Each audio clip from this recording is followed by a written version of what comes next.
Can't be afraid to leave this out. We got this far, don't know how. I see danger in your eyes. They know we're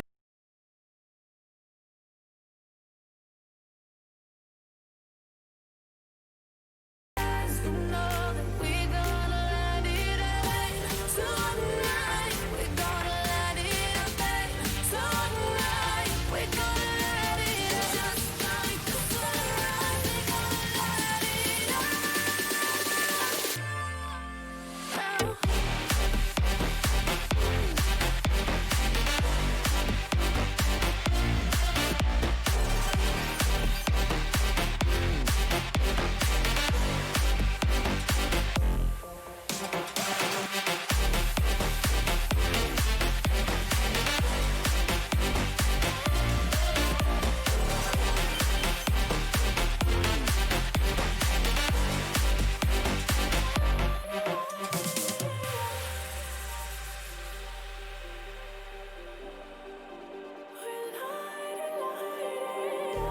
Just like a spark that's breaking out.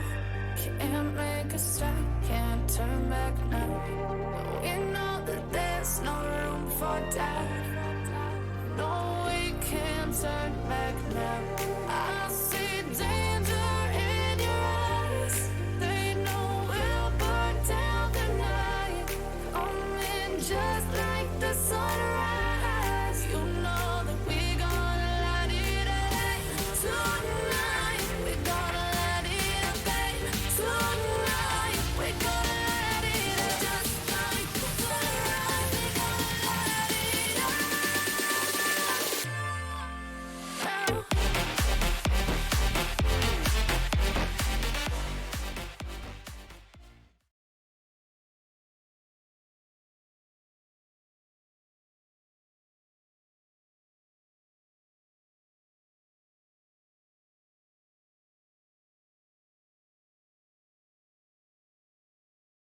How are you, C-Dabs?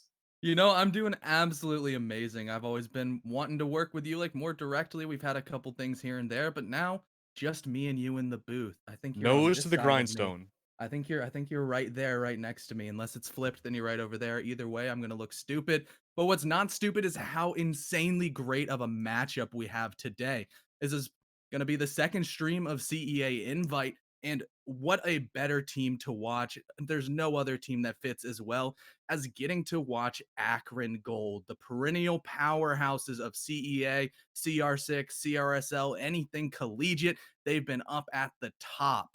And MTU, new team, new kids on the block trying to knock the Kings down a peg.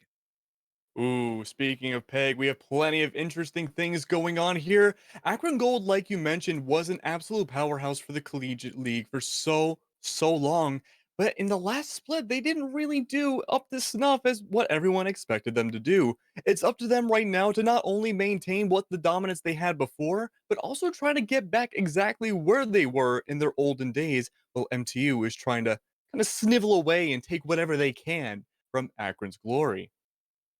Yeah, exactly. I mean, Akron still are the reigning champions of the Invite series, besting, I believe, RIT last time around in the finals, just able to fully pound it out. But there's just so many new teams coming into Invite this season that it's the Wild West. Anybody can shoot anybody. It's just going to be who's going to be on at any given time and if they're going to show up and not get upset. Akron definitely the definitive favorites coming out, but when you have a team that you don't necessarily know a lot about, such as MTU, they still have some great players. I'm looking at Red. I'm looking at CJ. I'm looking at Boomer. I know that they're prolific fraggers. They understand how to play the game. And but on the other hand, how are they going to stop the main man on Akron himself? He goes by IMAT. He's got an emote that everybody loves to spam. We got the IMAT proud going on. Everybody loves it. He's just an absolute gunner. See him on the alibi, see him on the ash, and he will show you some frags. It's up to MTU right now. Like that cowboy analogy you gave, it's up to them to be the collective two Bonnie and Clydes, plus an extra Clyde, I suppose, on the side for them to bring this Wild West to its modern glory. See which one of these cowboys can really be the gunners of their teams and bring it home the glory here. Again, it's a best of two this time around. It's not your usual best of three. There are no overtimes. We could potentially see two draws in a row, or we might see a very dominant sweep from one team or another. Unfortunately, there are no continues, my friend, so it's one way or another. It's going to get you, C-Daps. It's going to get you. Yeah, exactly like that. And it's going to be a great map to start off first because we have Coastline on display. Arguably Akron's best map, which is why they're going to go ahead and choose it for their side. MTU gets to start on the attacking, which is the favorite side of this map. But when you have just a bunch of gunners on a map, such as Coastline, where frags reign supreme, gun skill is not optional in any stretch of the imagination. We are sure to see an explosive matchup coming out, most likely going to be a barn burner for the ages. I don't know about you, man, but I'm just waiting for this game to start. I'm just like, "Urgh," I'm waiting. But it's interesting though, because we do have Akron starting off on the defensive side, and usually on Coastline, it's more of an attacker-centric sided map. I won't say it's attacker-sided per se, but it's also in the benefit as much as it can be in the attacking side. Of course, Siege, being attack shooter, will naturally always be defender-sided, but Coastline, I would say, takes the money for being the most attacker-sided map that we have in competitive play. Yeah, but I completely agree with you everything. It's just Ghostline's one of those maps that if you win your ones, you're going to win the game. It just kind of depends on how the defense sets up, if they're taking the engagements on their terms, or if the attackers are able to get up in close proximity, understand with their excessive drone work, roam clear, whatever they so desire, to take the engagements when they want to. It's just swing or be swung. That's how Coastline plays. Who's going to win it?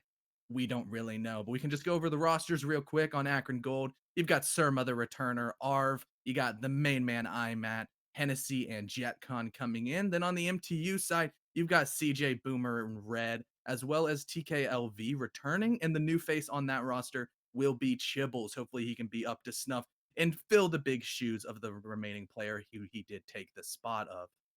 Yeah, you definitely know these teams a lot better than I do. I'm not much of a collegiate person. Up until recently, I go to a very, very small video gameless school, so it's all like almost a giant shield around my entire area about what is popular with esports. But finally breaking out of that shield now, we are going into Coastline. Akron starting up on the less favorable side here, even though it's their map pick. They're going to be choosing the first band, and honestly, C-Daps, I think it could be anything at this point. Probably Ace, maybe Thatcher. Well, who knows? But we do know Yeah, now it's gonna be Capitao. okay. See, Capital's a very powerful operator, and especially since the new patch where he received the hard breach secondary gadget, that only adds to his sheer amount of utility that he does bring. On a map such as Coastline, you don't necessarily need a dedicated hard breacher, and a lot of teams will opt to not run one entirely. So having the Capitao would have been a nice in between from those two choices, a nice compromise, but no compromises will be made for the Jackal, as that is probably indicative of MTU either very much being in trust of their roam clear capabilities, or on their defense, them wanting to roam very heavy and not have the foot sniffer just constantly be on their tails. Oh man, everyone loves a good foot sniffer, but he's not going to be here anymore. And with that, it's going to be the other one that came out with Velvet Shell. It's going to be Mira going down next. Mira, of course, able to completely just be such a transformative operator for any bomb site in her favor. But we're not going to really see her on Coastline today. Echo going to follow up as well. Not going to see those yokai drones go for any plant denial this time. I think it's safe to say these are all pretty good operator bands for Coastline themselves. And I just realized Mira, Jackal are banned on the map that they came out with. Yeah, both of them are very powerful operators. Sure, Jackal did get nerfed, I believe, 2 seasons ago, and he was an absolute menace on this map because he could just scan your footsteps from the roof, not expose himself, and all of a sudden you're just getting ping, ping, pinged everywhere, and then everybody knows exactly where you are. They can pinch, they can roam clear, they can do whatever.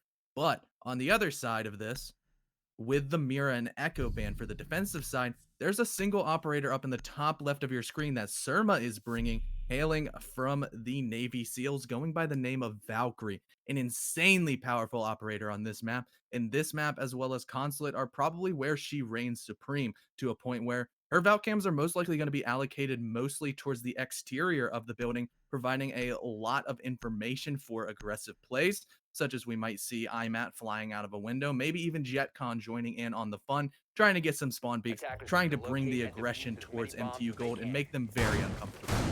When it comes down to it, Valkyrie's black eye cameras are pretty much going to be used on a gigantic box of a map with windows facing just about every single side on every single floor. So like you mentioned, having those external cams are just unbelievably beneficial, especially if the attacking team wants to take a long time to really enter into the map, you know, playing on the rooftop, repelling, that's the word, repelling right outside of penthouse. There's a lot of options that the attackers have on the exterior of the map, and it's going to be up to Valkyrie to either place a lot of those black guys on the outside or maybe just barely hug them onto the inside of the interior, like service entrance, where I believe one black guy did end up going.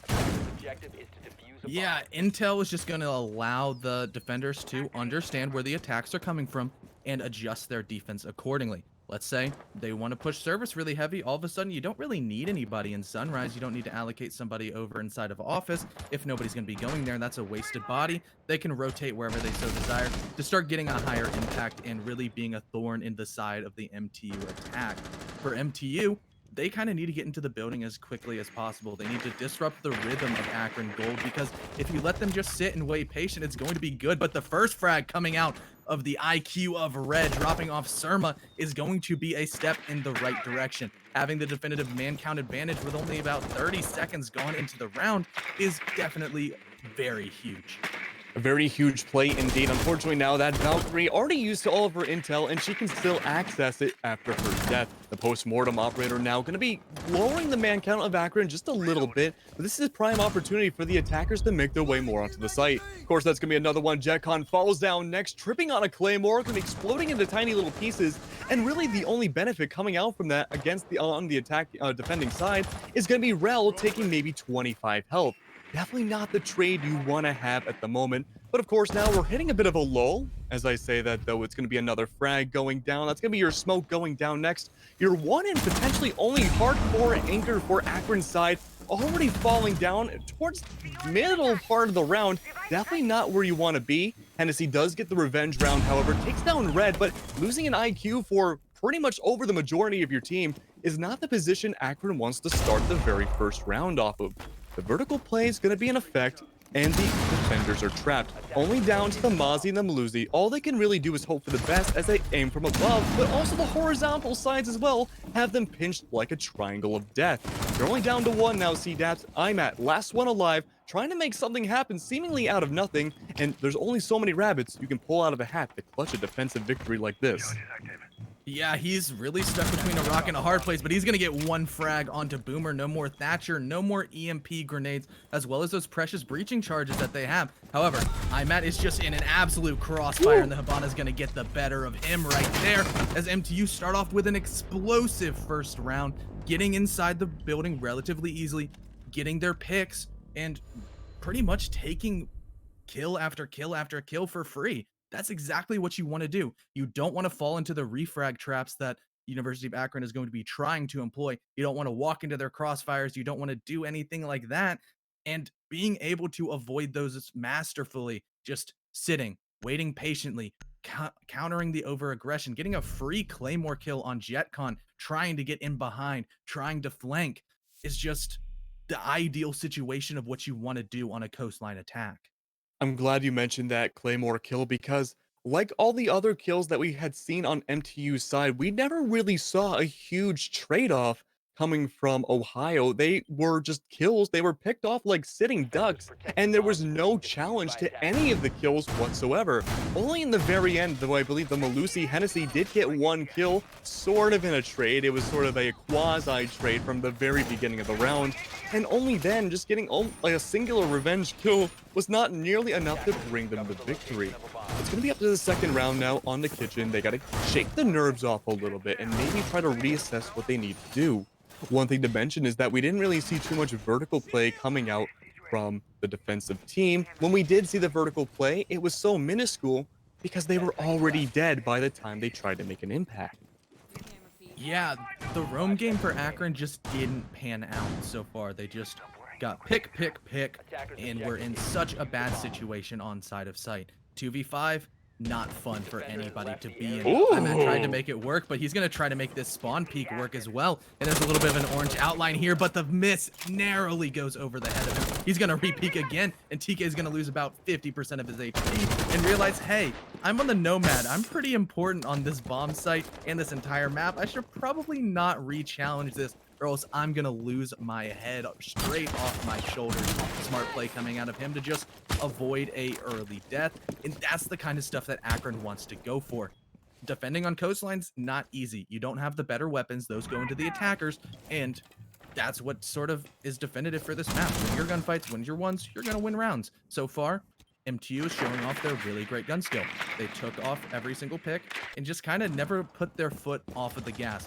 They continued going in. They continued putting pressure everywhere. And now, with a lot more spread out of a roam presence, they're probably going to either potentially get flanked, or they're going to have to really draw back to site as soon as MTU starts pushing in.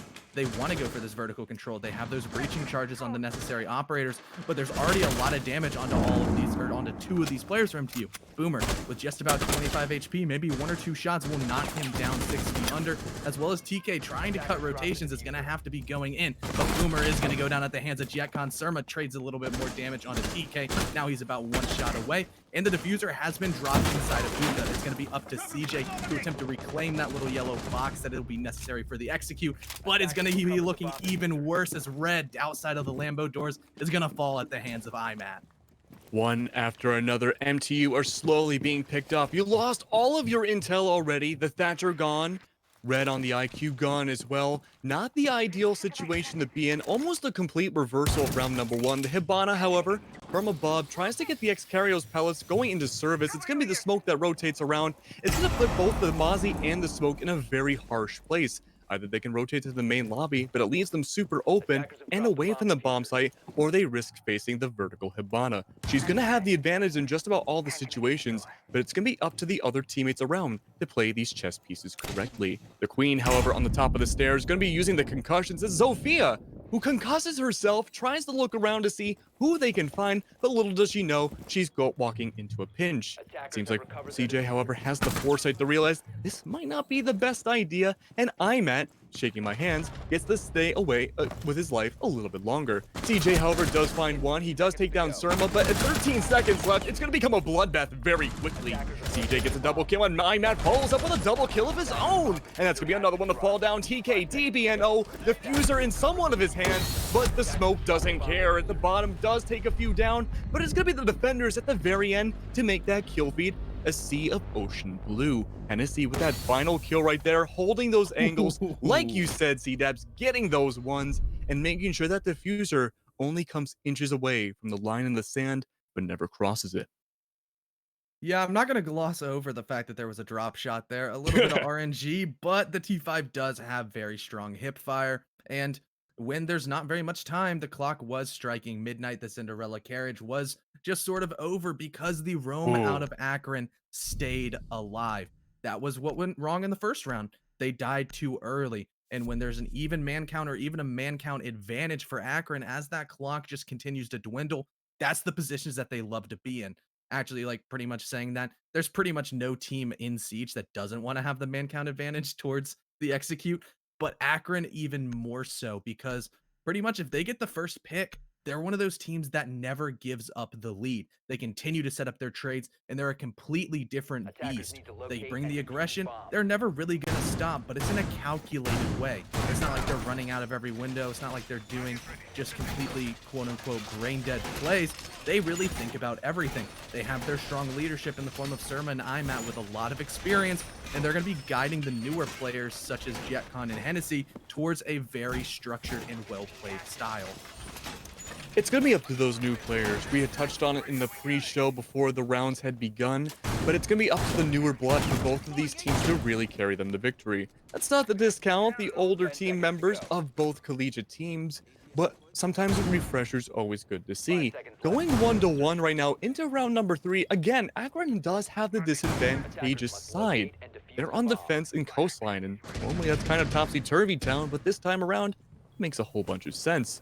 Going to Hookah this time around, we're seeing a much different strategy come out from Akron's side. Again, they're playing a little bit of a roam game, not so much holding the sites as they did before, but we're seeing a very spread out defense, especially on the lower floors, no doubt, looking for those vertical plays. And I believe with at least potentially 2 C4s on the board, this could be a very explosive endgame round, see that.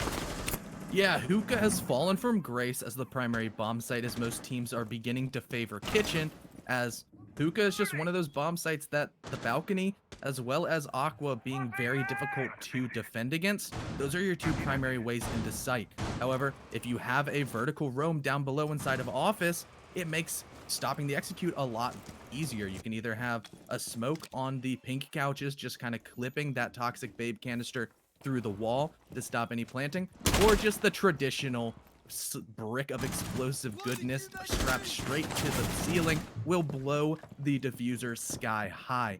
However, on the side of MTU, they've taken this bottom control, but IMAD is still going to be able to get a kill onto the entry fragging Ash, as well as picking up another one onto the Nomad. No more air jabs to worry about. He's going for 3 as well, but can't quite get it. You lost the front of the train and you lost the caboose. It's going to be the Nomad and the Ash that goes down. The refrag is in play. Mozzie falls, but his utility's still in play, trapping those drones potentially anytime in the round. It's a little bit of a loss, but losing your flank potential and your entry frag is no laughing matter either. The clock ticks down, and it's a bit of a lull right now. The attackers are holding those angles, looking for the next way to execute. They have the man disadvantage, and they don't want to lose anymore. They have a small angle going into the B site, but nobody's going to be watching that. Only the smoke, the skeleton crew himself is going to be guarding it, but Jetcon manages to find another. CJ falls, and we thought one entry frag being lost was bad, but try your secondary going down, it's even worse. But with less than a minute left now, it's a 2v4 for every attacker. There's gonna be 2 defenders. Haha, just kidding. No, you're down to just Boomer. The old man himself plays ski-ball with a C4, but he trips right over a bullet into his head, and that's gonna be Akron right away, finding another round, stringing together 2 now, and a very decisive Hookah win. Whew! Wow.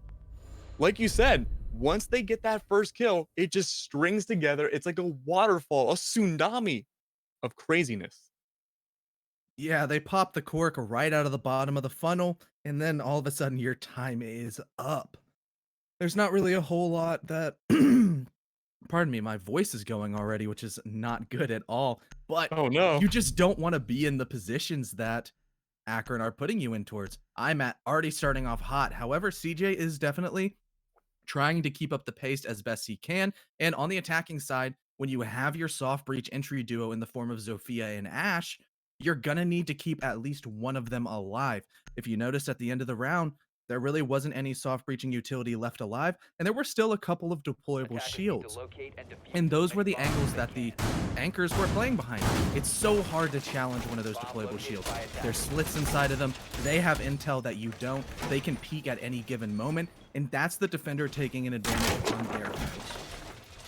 In their terms indeed. Speaking of terms of which, however, we did see 2 defensive rounds brought together by Akron, Kitchen, second time around, and then Hookah was also one. Now, keep in mind from when we did see Jackal and Mira banned, they did release with Coastline. The complete meta competitively has changed so much that now what was thought to be almost blasphemy of a site to play competitively so long ago, Blue Bar and Sunrise, is now going to be pretty much the tertiary site, whereas Penthouse, the once best site possibly, it's going to be so far gone that you'll almost never see it. We do see a very fast attack coming out already, it seems, but no, they're going to be going for the vertical play instead. Not so much rushing through the office, it seems, right away. It's going to be the vertical play and maybe a little bit of horizontal, but the roam clear game is no laughing matter. They're rushing through right away, but the defenders have caught on.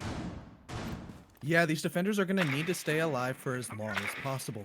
They need to just stay passive, stay patient, because eventually the attackers are just going to have to start worrying about them. That's going to be being the thorn in the side of the attackers. As a roamer, your job isn't to get kills. It's more so to kill that wonderful thing at the top called time. But if you're IMAT, you're going to be able to continue to get kills while you're doing your job, and that will always be warmly welcomed, especially when it's such an instrumental piece of the attack, such as the Nomad dying early once again. Here, CJ entering the hookah once again. He's going to be met with quite a bit of resistance from the Cool Vibe staircase, making him a little bit scared and nervous to go in. So nervous, in fact, that he has to fall back and drone to make sure that he's not going to die outright. IMAT finally picked up at the hands of Red. That R4C just rips right through the Mozzie, straight to the skull. However, JetCon is looking for this refrag potentially. He understands that somebody's probably going to be going in the door, but the bullet hole will get ripped right off, and it's actually a trade. Never mind. Both players landing their shots perfectly, but with online servers, that just happens every once in a while. Impressive work to just see a tiny little hole get ripped open from both ends, getting a train down between two different players. A 3v3 now as the time ticks down. It's the greatest enemy of all for the attacking team. It's the bigger enemy than the defenders themselves, but they're putting up a pretty good effort as well. Those defenders able to circle their way around, looking to see who to find their next victim. Vertical play in effect inside Billiards. It's going to be CJ, who wants to rip open the floorboards and see what lays underneath. Treating those defenders like sardines right now. It's going to be Hennessy on that castle, looking from above to see if any of that vertical play can go back and reverse it. But no, the attempt has been made, but unfortunately, it's going to be a little slow. Of course, as I say that, CJ says, reverse, and takes down CJ. That's going to be another one. I'm sorry, JetCon to go down as well. Arvin, Hennessy, last one's alive. It's not a great look for these defenders once again, but the majority of the attackers are not in a healthy state. Only a breeze away from their inevitable, possibly death. 20 seconds going down now. That diffuser is on the wrong floor. They're circling around right now, trying to get inside with only 15 seconds left. It's up to Arvin. It's poisonous gas to hold things down, but no. On the other side, he gets a kill onto another one, but it's going to be MTU in the very end, getting those single kills, winning those gunfights, and that diffuser has no need to get onto the site because all you need are some expert gunplay, just like CJ has. Yeah, that aggression right there at the end. I don't know what is up with my voice right now, but I'm going to keep on trying. However, it didn't look good for MTU up to this point. They were just trying to be a little bit more passive on their attacks, and then IMAT started the aggression. There was an unfortunate trade coming out of JetCon as the acute eyes of Red was able to masterfully pick out that punch hole. And at a even 3v3 with no diffuser, you would almost have to say on paper that that was Akron's round to lose. However, that was MTU's round to win. They just flooded in on site, used their vertical holes to put a lot of pressure onto the remaining anchors, and then just sprint down the kitchen corridor and take gunfights as Zofia is exactly what CJ wants to do. If he's alive in those clutch situations where he can just shine, he can be the fragger, he can put the team on his back and continue on, it's going to be hard for you guys to shut him down. Akron needs to sort of wake up and realize that they can't gloss over this MTU team. They're new. They're sort of unpredictable. You don't really know their playstyle as much. You've never played against them. And right now, it seems Akron's been a little bit shell-shocked. With no doubt in my mind, CDAPS, losing IMAT in the very beginning of that round was a shell shock for the rest of Akron. Having over double the amount of kills compared to the rest of his team right now, losing IMAT as the opening pick for the round is just not the situation you want to be in. You want to keep IMAT alive as long as possible. You know, we were talking about chess before in the pregame show, but losing your quite literal this time rook, not the operator rook, but losing someone that can move at just about any different pace right in the beginning of your round is not the play you want as the chess master. But we are beginning the next round right now. Previously on Kitchen, this was at last Akron's round to win, but it was only a 50% round chance for them right now, having lost the first round against MTU Gold.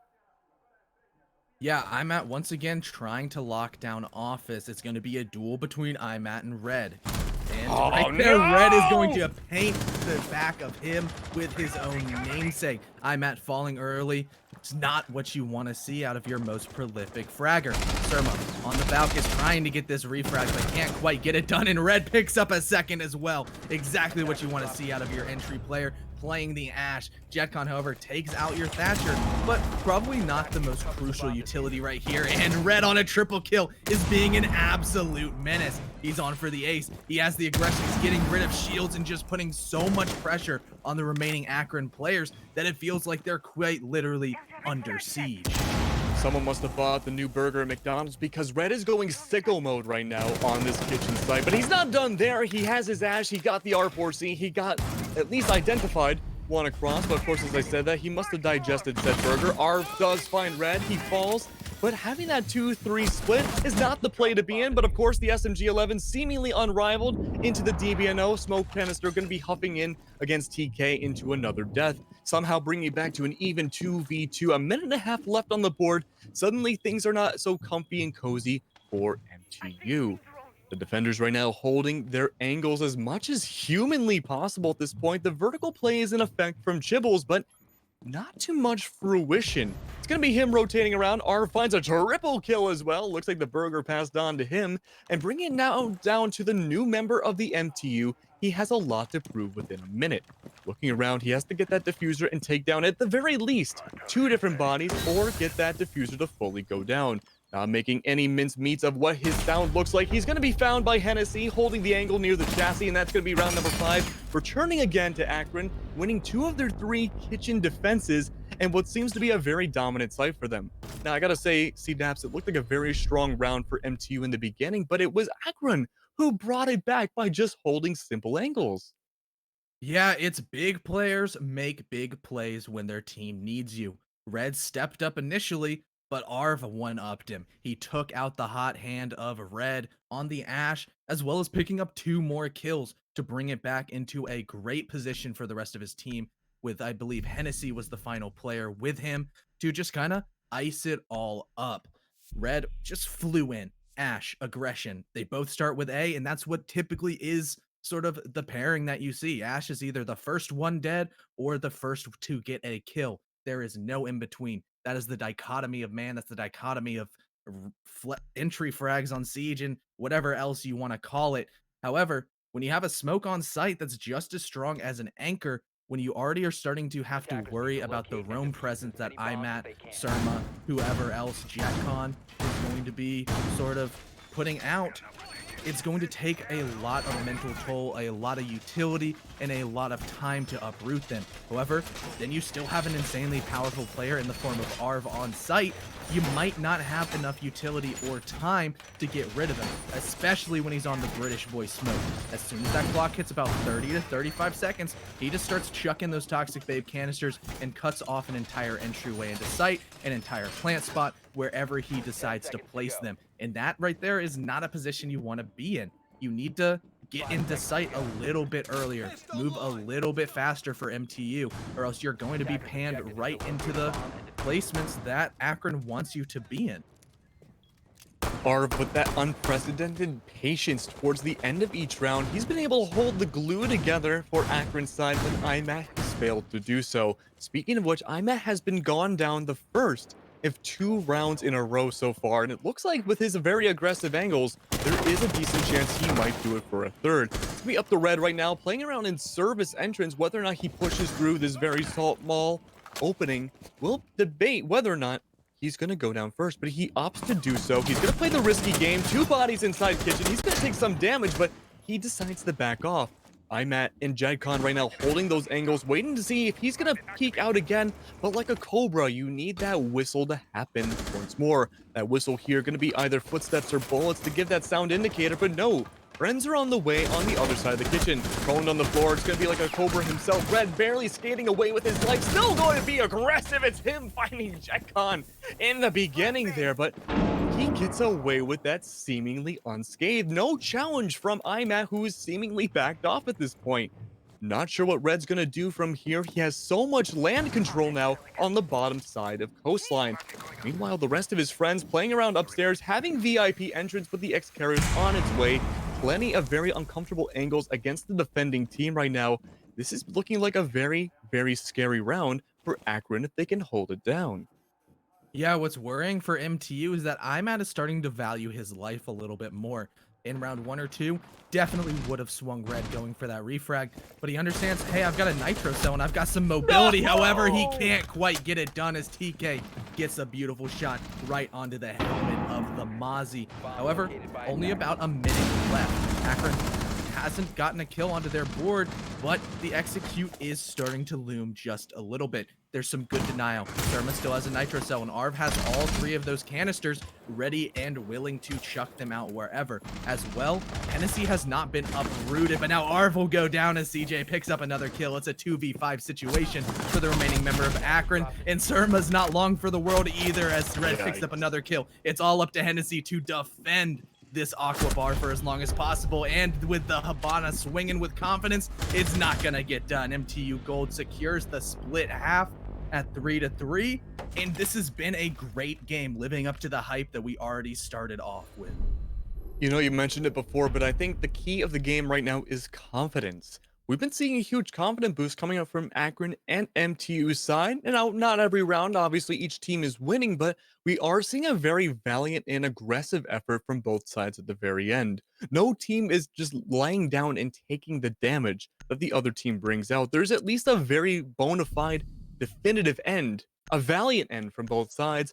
Unfortunately, the scoreboard's a little lopsided right now. If we want to take a look at that again, we do see Surma dropping 0 kills and 6 stats, and TKLV and Boomer are not too far behind. Granted, though, we are swapping to the second side of the first map, so maybe the attacking side will be a little bit more beneficial, and vice versa for Akron, or I'm sorry, vice versa for MTU. But we aren't really seeing too much of an operator change on either side. We are seeing the usual Valkyrie and Mozzie combo. The really only major difference that we see on both sides now is that Arv is rocking that ace, and Red, oh boy, with a very scary looking Vigil. Yeah, Red has already shown that his gunplay is nothing to scoff at. If he can take engagements, he's going to take them, and with nearly a KD of 2, he's been winning more so than he loses.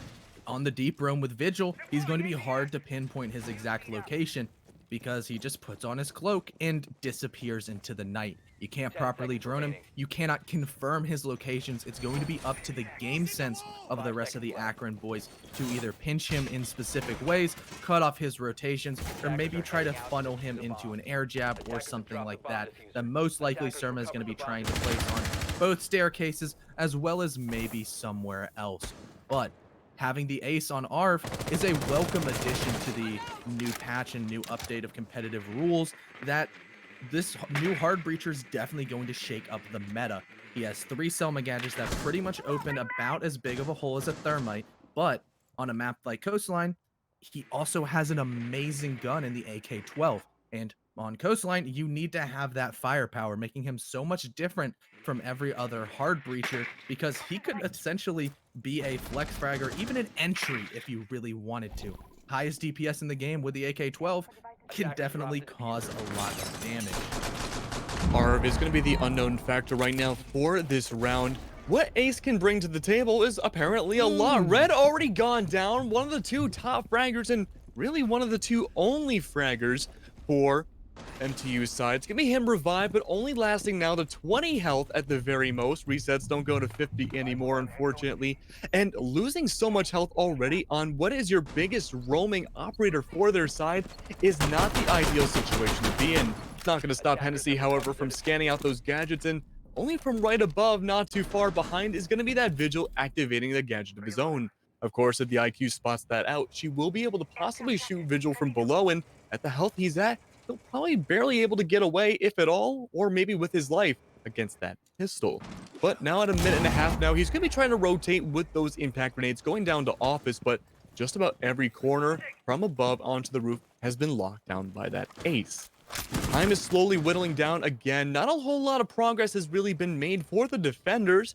Attackers, on the other hand, have been able to make quite a bit of progress on their own, skirting their way around, but the real nougat here that they haven't been able to crack in this peanut has been the bomb site themselves. Barely able to skate on by. It's going to be TKLV, who did manage to get in with that diffuser, but only in their lonesome. They do have one friend there, but it's going to be down to a 4v4. Trades across the board. Arv with that ace, the highest DPS in the game, like you had mentioned, CDAPS, already finding 2 bodies. That plant's going to go down. The defender's nowhere to be seen, and those that are have been spotted and killed on sight. Diffuser's gone down now. Chibbles, last one alive with full health, and Red still on that 20. Doesn't get taken down to 0. Jackson gets a double kill of their own, and it's now down to the Valkyrie themselves, the newest member of MTU, to really show that they're up to snuff. Flashbangs going down. The pinches are active, but no, you're looking at the wrong angle, Chibbles. No one's watching it from that distance. The diffuser's in hand now, but he's gonna play the aggressive peek on there, but no! It's gonna be the new ACOG that wins out the gunfight against the MPX. Akron taking another round, the first one in the second half, and that's exactly what you want to see from not only the newest site, but from the newest operator, bringing a triple kill home for dinner on the second half.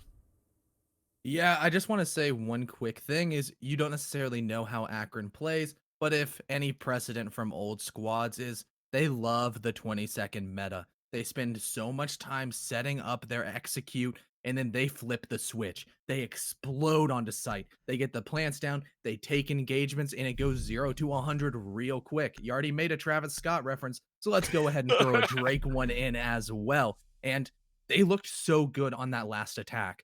Their roam clear didn't really even need to occur that much. They just had IMAT holding rotations and understanding that, hey, they have to come down these two staircases. Let's just watch cool vibes and pick up a couple of free kills.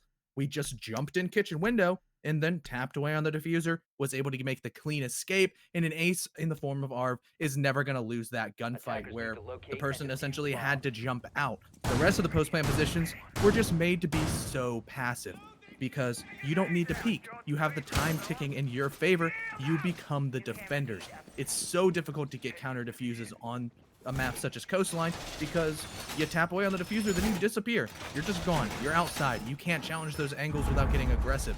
And on a map such as Coastline, it just makes it so difficult.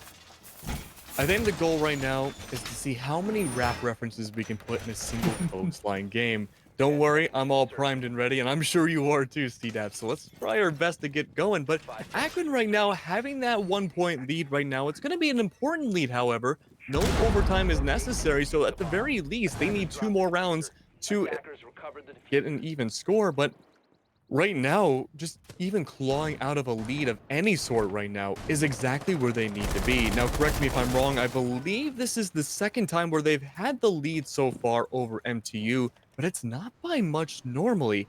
Hennessy already starting off, opening at that office window, waiting to see if anyone is going to kind of get scared away and run out, but no, Hennessy's going to move his way up and no one's there to challenge him out.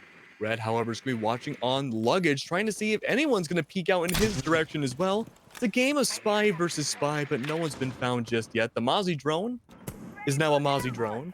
But with that being said, the black eyes have gone unnoticed. Now, there are the Z pings now, those very competitively interesting pings, to say the very least. Could be beneficial for them to spot out where that Zofia is. But so far, we've only seen one and no benefit really coming out for it. No answers to the calls of help that ping 2.0 brings. Yeah, trying to push in with so much intel is definitely going to be a hurdle that the Akron players are going to have to overcome. Having the Mozzie makes it more difficult to drone, and as soon as one of your drones get yoinked to the other side, Star Wars style, and it's going to be working against you, and it's just another camera. However, the cannon set up by JetCon is actually very good. Provides a lot of intel in on site. He's just gonna be swinging, and he's trying to get this kill. He wants the blood, and he's gonna get one, and he's gonna get 2 as well. As I talked about the 20-second execute, I didn't mean to talk about the 1 minute and 20-second execute. JetCon explodes onto site, gets a triple kill, as well as R picking up another one. The diffuser's going down, and all of a sudden TK is the one with the namesake of the Logic album, Under Pressure. Ah, you sly dog. JetCon, however, rocking gold teeth and fangs, he is acting like a monster. That's what they do. He's gonna get not only 3, but 4 kills in a flawless round for Akron Gold, stringing together 2 in what is so far a flawless second half for the attacking team. Beautiful work from Jet. That's gonna be 4 kills right there already, and that's, you know, I hate to say it, CEDAPS, but that's more kills than the majority of MTU's side right there for many of their characters, or not characters, players. Yeah, that was just can make or it was just made my point that I talked about earlier just completely mute. Like I said, hey, Akron's like very slow and methodical. They like going in for 20-second executes. They set it up everything. Then all of a sudden they're like, oh, we see an opening. Let's have our Zofia sprint into sight and decapitate everybody on the MTU roster. Get the plant down and just continue sprinting around the map. That's what we love about Coastline, because all of a sudden anything can happen. You can have these explosive and wonderful plays. Everything can just sort of devolve into straight aggression. Siege is typically a very tactical game, but then Coastline is the anomaly. You sort of have to take gunfights, you have to take advantages, and you have to find the chinks in the armor of the defenders and really punish them for any of their transgressions. So the drone economy as well, we do want to keep an eye on as well for these future rounds because it has been interesting to see. Like you said before, these are not the droids you were looking for a lot of the time. The Mozzie with his pest able to get some of that extra intel as well.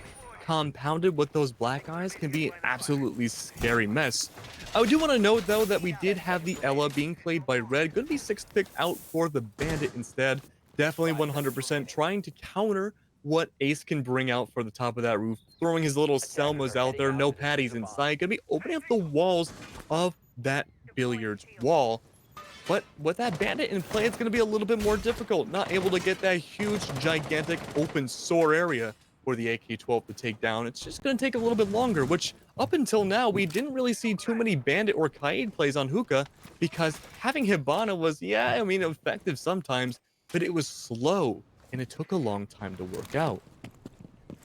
Yeah, that's been the main trade-off with Habana versus Ace.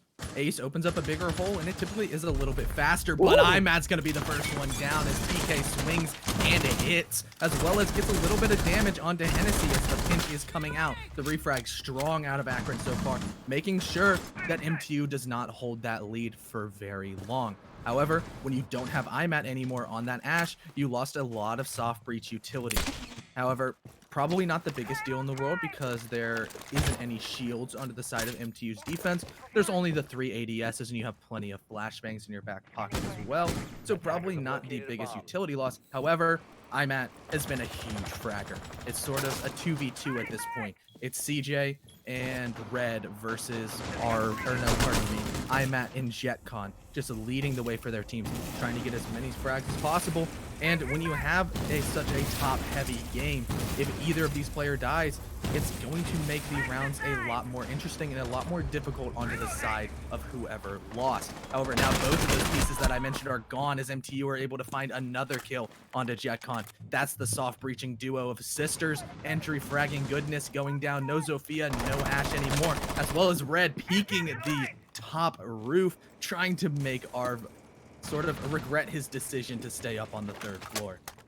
IMAT walked so JetCon could run, but unfortunately only running to his death now. It's looking fantastic for MTU Gold, and this is exactly what they need in the second half. So far, not having won a single round. It's going to be down to 2 bodies on Akron's side.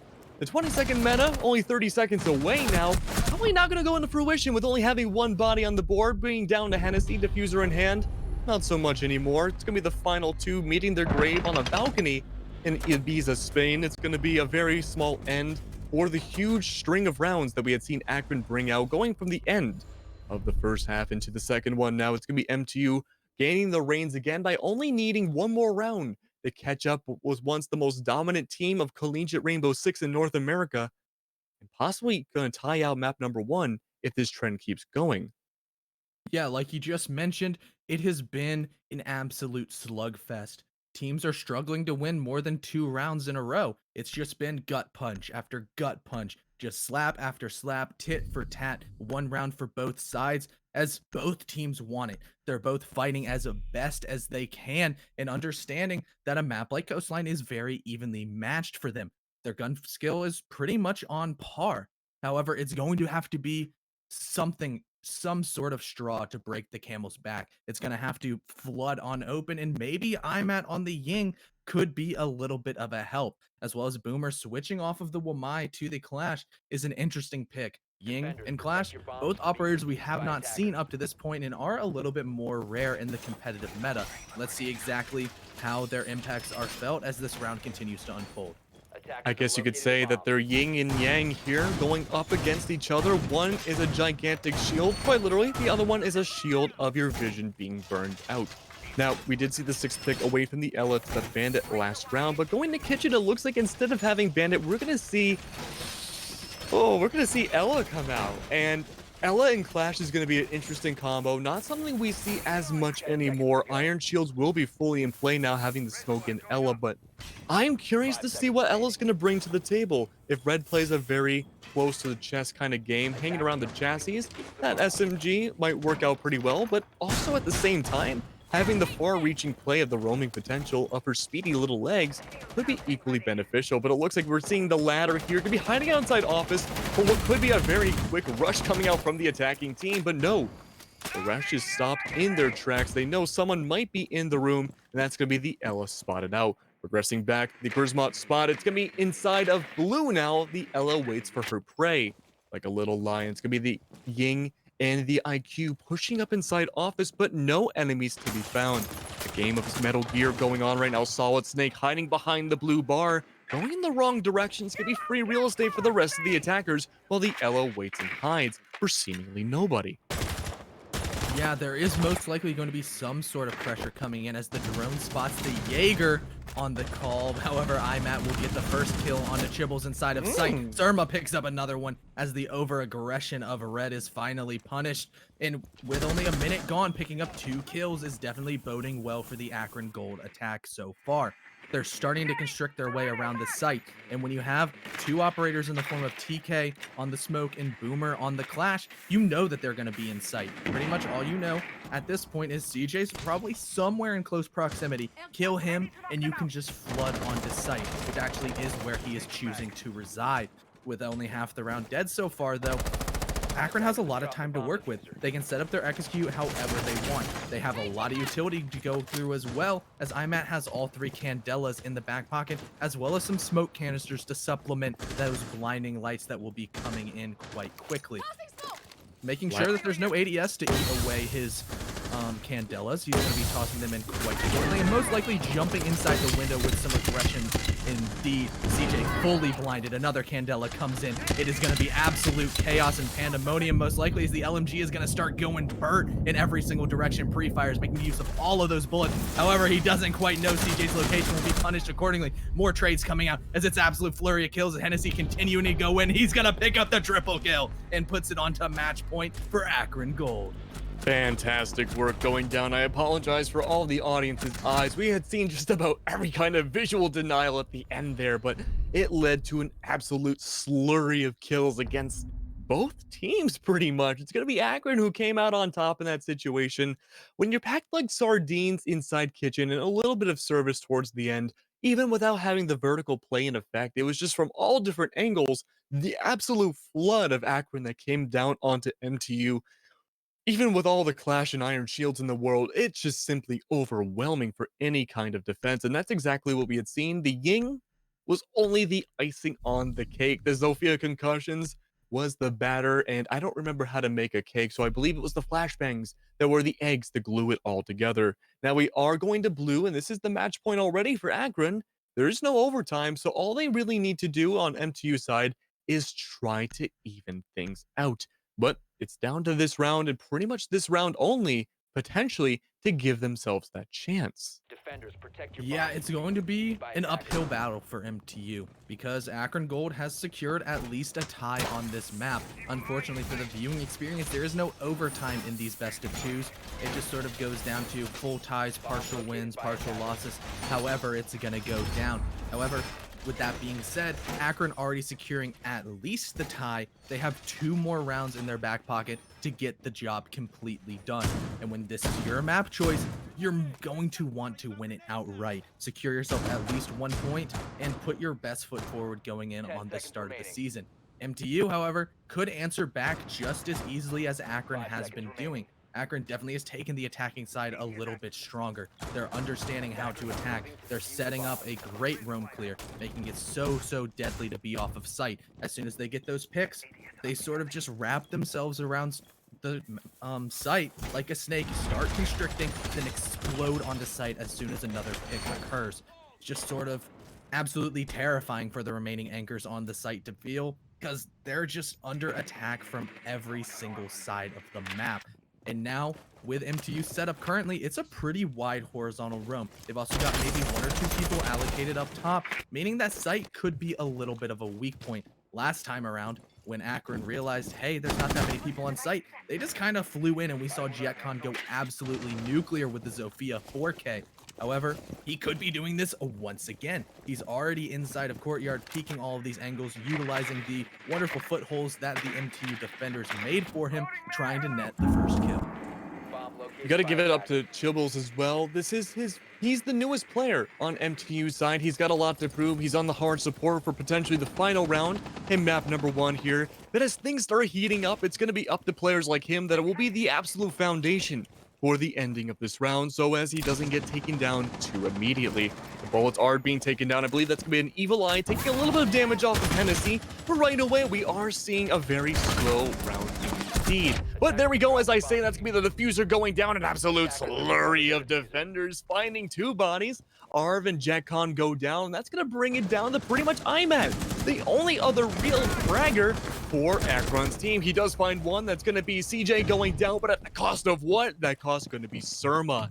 A 2v4 right now. It's not looking good for these attackers. They've already made it pretty much home for map number 1, but it would be a boon on their side if they get that tie.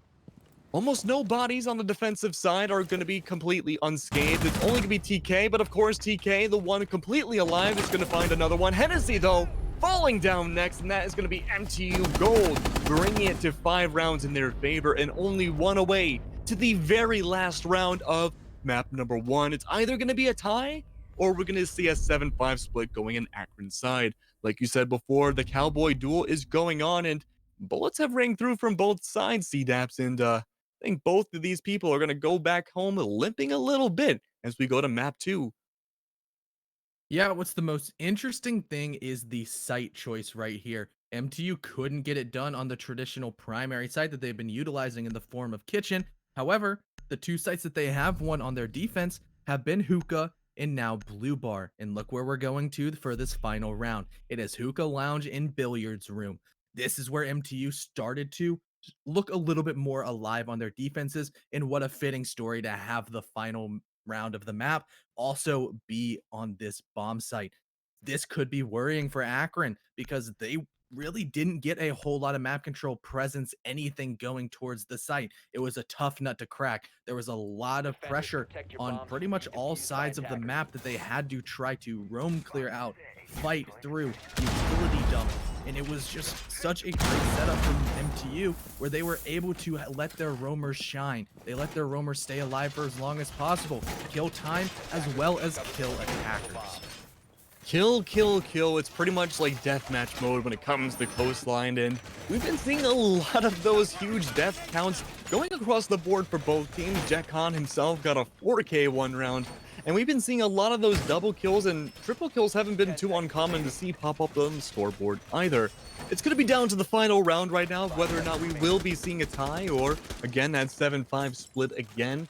Akron has a lot to live up to, being one of the best in North America previously, but they've been slipping a little bit in that last split. It's up to them right now to prove that it was only a fluke, that they hadn't done as well before, and that they can bring it back to their former glory. CJ has a very good opening angle right there, but it looks like none of the attackers are going to be playing that stretched out. They're going to play close to the walls, waiting out near ruins, but not going to be approaching into the ruiny ruins themselves. We do see the defenders hiding down from below. It's going to be a slower match, it seems, holding those angles, but TKLV is ready for Blood. And Blood, he may find the entryways coming out from 2 of the different attackers. Not sure who that other one was. I believe it was Hennessy. But we're seeing an entryway coming out from all ends. Different squadrons of attackers going in pairs, doing the body system. Even though there's no Caveira, there are opportunities for gigantic refrags. Yeah, refrags have been what's sort of cut the rest of the teammates apart, because as soon as you lose that man count advantage, if you don't get that necessary refrag, it's so hard to claw yourself back. Pretty much this entire map has been who's gotten the first kill. They typically win the round, and for Akron, if they want to close this out without a tie, they're going to need to strike first. They've already got a lot of pressure coming in on a lot of different sides. There's aqua pressure, office, as well as down below on the Cool Vibe stairs, and now you just hear the wonderful noise of the Selmas breaching away that entire quad wall. making Billiards Bar an absolute death block. And there we go. Surma strikes first from below, getting a wonderful kill onto Boomer. The Legion will no longer be regenerating those wonderful goo mines, trying to stamp those needles into the ankles of the Akron attackers and Ow. slowing them down towards their execute. Ouch! Those needles hurt. But in Billiards right now, it's with the diffuser going down. Hennessy's going for it. He's going for the Hail Mary. This is it, ladies and gentlemen. This is Michael Jackson's last album right here, because this is it. 40 seconds now left on the clock. Make or break the teams right here. 5 and 3. It's going to be the defenders slowly whittled down in front of our eyes. Of course, some of those on Akron's side are going to be going down as well, but these defenders nowhere near the diffuser. The angle's being held by the attackers. Another one goes down. Red, one of the best fraggers for the team, falls for the final time in map number 1. Down the Chibbles and TKLV, some of the lowest fraggers for the team, trying to make their way forward, but no, not winning those gunfights, and it's down to a 3v1. Once more, the kill feed will run blue with the blood of MTU. It's going to be Akron who wins 7-5 for map number 1, taking down the likes of so many different people on MTU's side. Good job to them. The Hail Mary play at the very end from Hennessy really goes to show that not only are they a part of the 20-second meta, but they can play a meta of their own. Yeah, this was an absolutely wonderful game coming out of JetCon, Hennessy, and IMAT, as well as ARV. Pretty much everybody nearly breaking double digits. Surmus going a little bit further behind the rest of his team, but he was the primary droner. I believe he is the IGL on the roster as well, since people such as Prodigy and Juicy Joseph unfortunately did graduate onto better things. But with that, on such a close matchup, we're going to go to a quick intermission, let the teams rest up, and get ready to show the best Villa possible. Tune out a world of ordinary. Listen closely to what's left. The void. A place where sound is never just noise. It's a competitive edge. A weapon in your arsenal. It's something you can never touch, but you can always feel. And this isn't like anything you've ever felt before.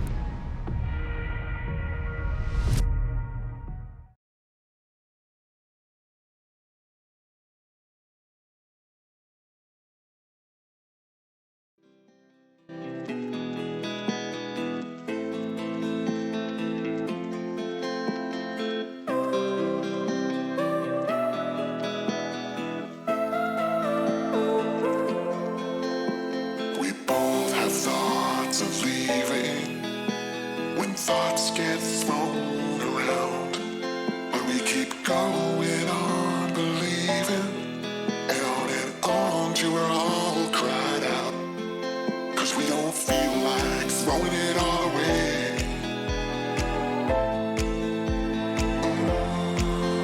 We don't feel like it.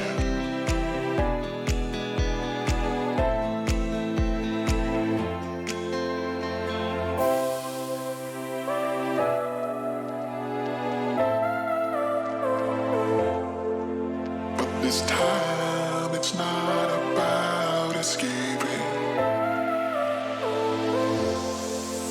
We don't feel like it.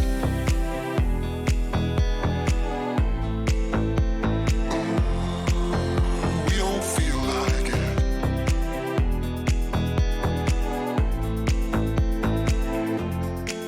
Cause we don't feel like throwing it all away.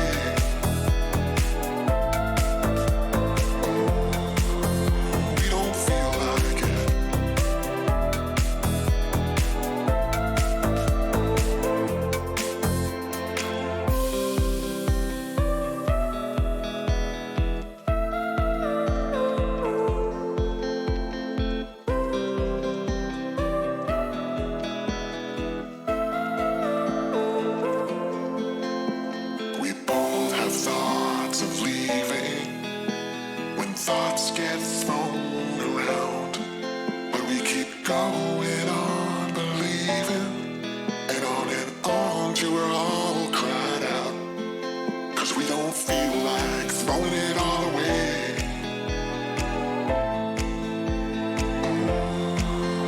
We don't feel like it.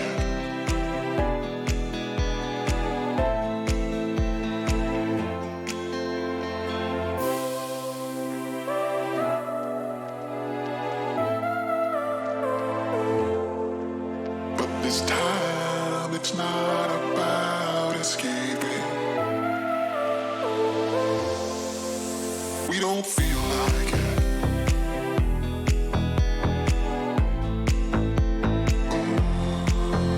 We don't feel like it.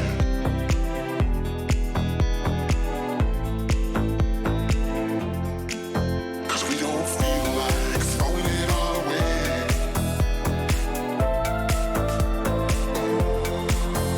We don't feel like it.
Ladies and gentlemen, welcome back. CEA, Keg, CDEPs, yada, yada, yada. We're going to go straight into map number 2. We had a very strong map number 1 coming out from Akron, who at first did not have a very good performance, but they really, and I mean really, brought it back on the second half of Coastline when they ended up attacking.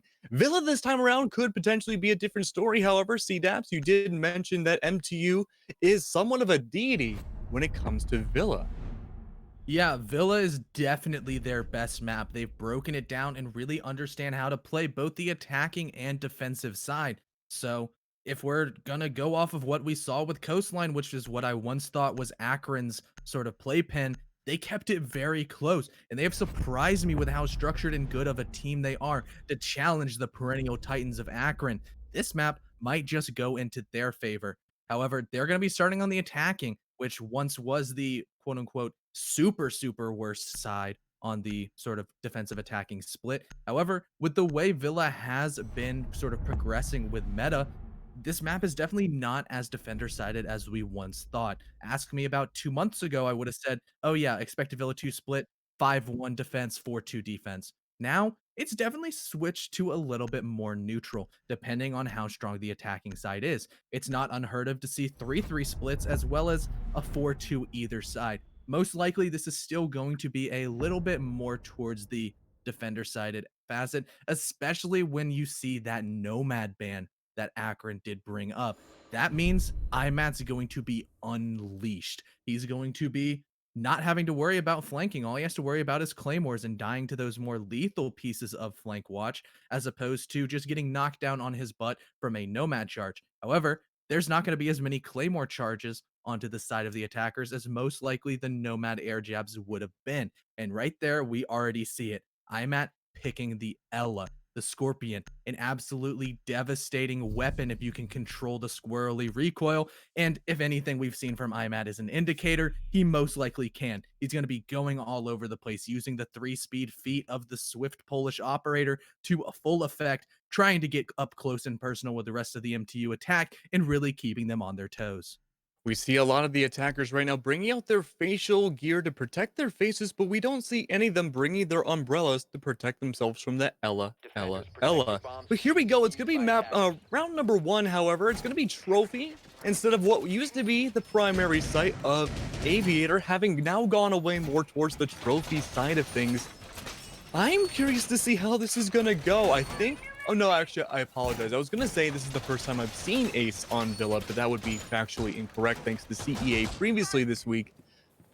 Ace is always really interesting. He's a huge monkey wrench in the side of things for attacking on pretty much every map now. Of course, Melusi not too far behind there. Her Banshee's able to slow down quite a bit of the attacks, and I think Villa might be the queen place for Melusi, especially such as where you see there on the entrance, the landing area of Statuary, and in Astro can just completely shut down not only a certain way of moving like a Capcan could in the past, but she's able to shut down an entire room like no other operator can. Yeah, those Banshees are just so lethal to walk into. I believe it was Blue Card yesterday saying one of these attackers is getting wub-dubbed because it Yes. sounds like a bass boost and it projects that sound to every single player on the entire map. You're going to have defenders swinging you with confidence because you're going to be moving slow. They're going to be moving fast. They have the advantage in those gunfights as well as the intel that you have to be within that circle. They know with pretty much a general idea of, hey, they're going to be sitting right here. Let's just go ahead and swing and try to get a free kill. It also removes a lot of the stealth factor that a lot of teams try to utilize on their attacking side. That's sort of where attacking can really go correct because you want to take engagements on your terms. However, on the defensive side, you want to know and have as much intel as possible to try to sort of position yourselves into areas that the attackers are going to have a very difficult time uprooting you from. Speaking of uprooting right now, we do see quite a bit of different squadrons of different attackers making their way through. Ace Selma number 1 going to be making their way onto that master bedroom wall. The Melusi having to force her positioning elsewhere, going to be in a very tight position. In fact, anyone transversing over from Astro is going to be in a tough spot. The C4, I believe, destroying one of the Selmas, if not both. A little difficult to tell. It's going to be shutting down that play just a tiny bit, but as we say that, it's going to be Seema on the other side of the map, who's not faring too well. But hey, faring a little bit better than Irma, going to be faring a little bit better than CJ, who is completely dead. Right now, the defenders are trying to make their way through the sites again. Like we had mentioned, the squadron's going through, but things have taken a serious slowdown, except for Red, who's out for blood trying to find this mute. It's going to be Arv still alive right now, trying to see if there's any potential ways of taking them down, but it's going to be the soft reach from below, annihilating that mute to Kingdom Come. That is exactly what you want to see from an Ash in the beginning of the game. TK and CJ gonna be going down, and Arv, only one on the defending team, gonna be suffering any sort of fatalities. Of course, that is a maximum fatality, whereas the carnage for the rest of the team is gonna be in their health bars. Going down to 30 seconds, that diffuser's still not terribly close to the site. It's only gonna be a room away, and if there's been any Banshees taken down, it's only been one.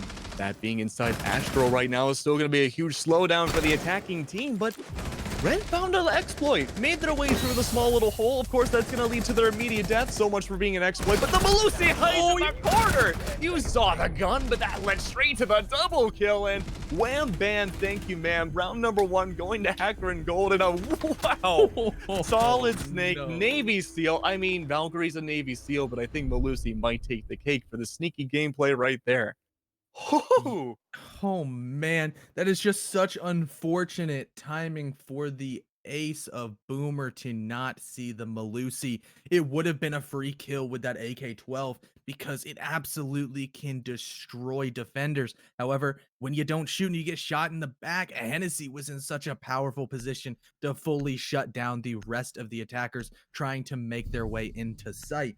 I believe it was, actually, I have no idea who it was trying to snake their way into the site through the prone holes made by the Ace, the Red. bottom Selma.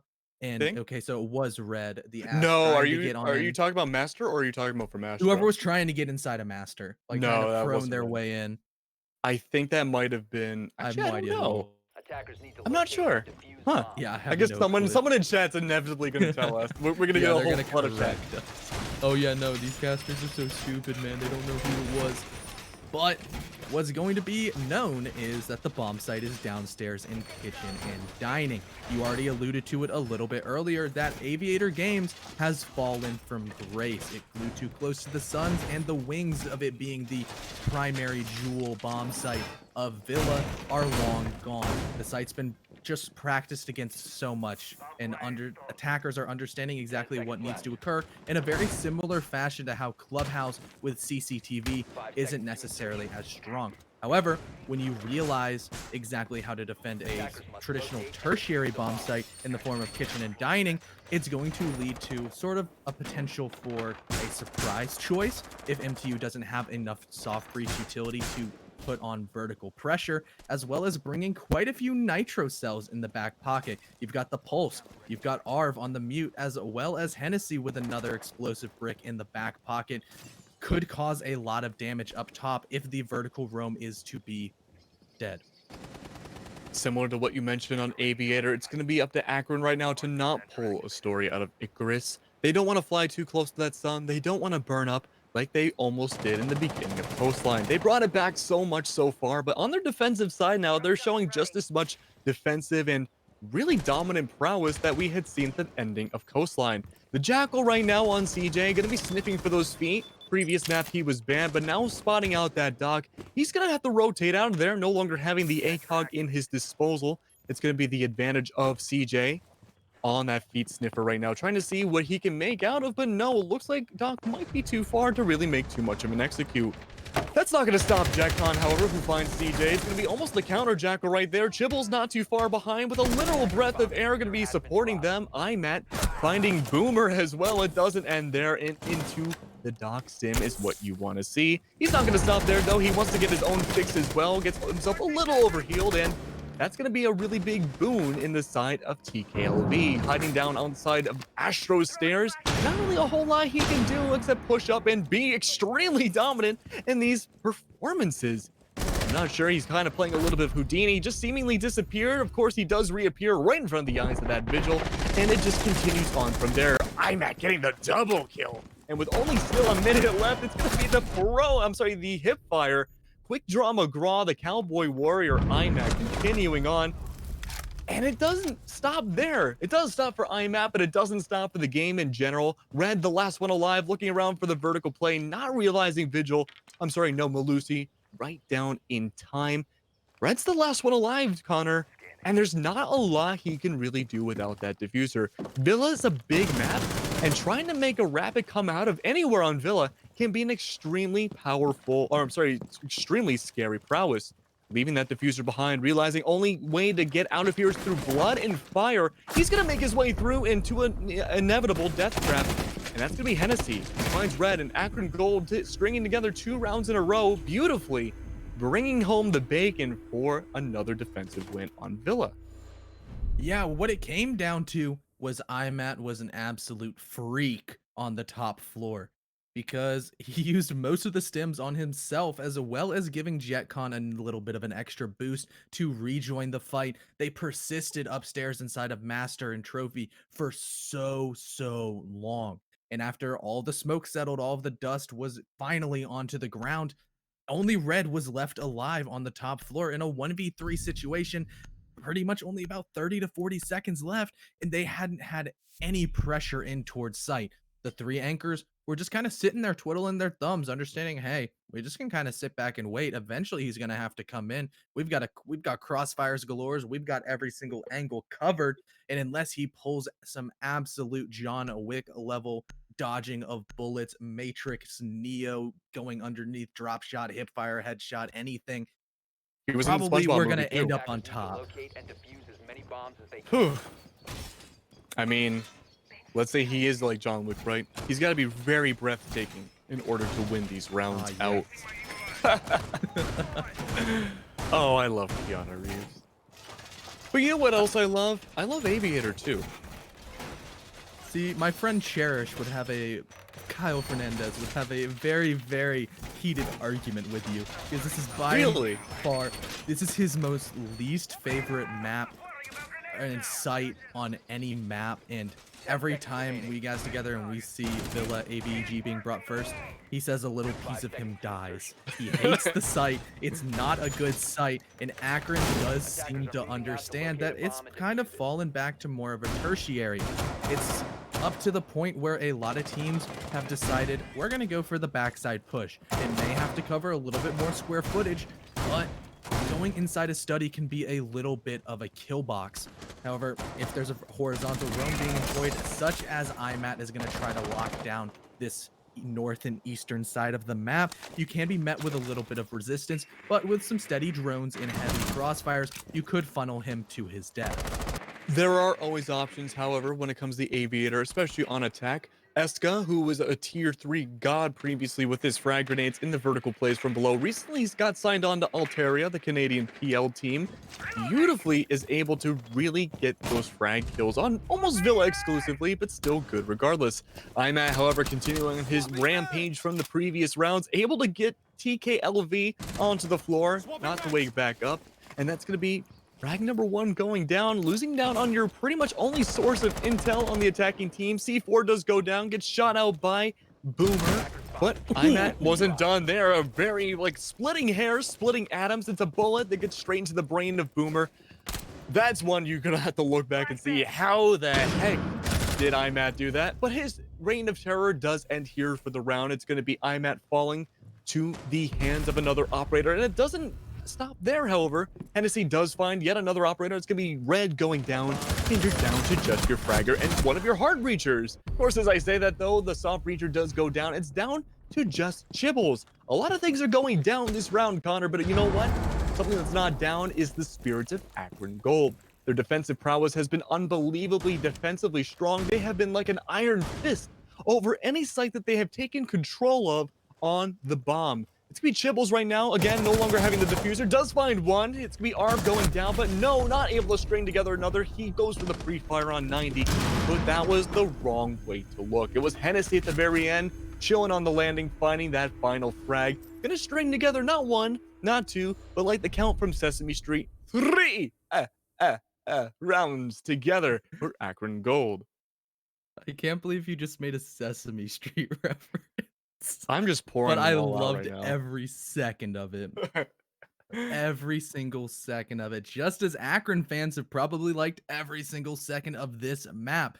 It seems as if Akron is back to their old form. Sure, they've got a couple of new pieces in there, but they're filling it like a puzzle, making sure that it is a seamless transition. And when you're having players that are new, such as Hennessy, really stepping up to the plate and not suffering a death up to this point, it's kind of hard for MTU to even get inside of sight. IMAT's been electric on the roam. Hennessy as well, just putting so much pressure into other sides of the map, killing away the sort of focus on MTU. Their attacks have seemed a little bit directionless. They can't quite go right through the head of the rest of the Akron horizontal roam. They've got to find some way to possibly bypass it, such as if you see a very heavy roam setup set onto the side of Master, you're probably going to have to go front side. You need to allocate those resources. You need to have those IGL calls mid-round to not sort of butt heads with Akron, because when they're comfortable and their aim is on point,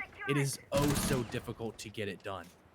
Absolutely difficult indeed. It's really about diversifying how MTU needs to attack these rounds. And so far, we've really been seeing these very linear approaches. We have been seeing some kind of deviation from what they like to do round to round. But overall, we are pretty much seeing the same attacks over and over again. It doesn't help that right now, Akron does bring the Malusi. The Banshees are able to cover a lot of the areas that the defenders can't watch necessarily all the time. But once again, we had seen the Master push before onto Trophy, and it looks like we're going to be seeing a repeat of it again.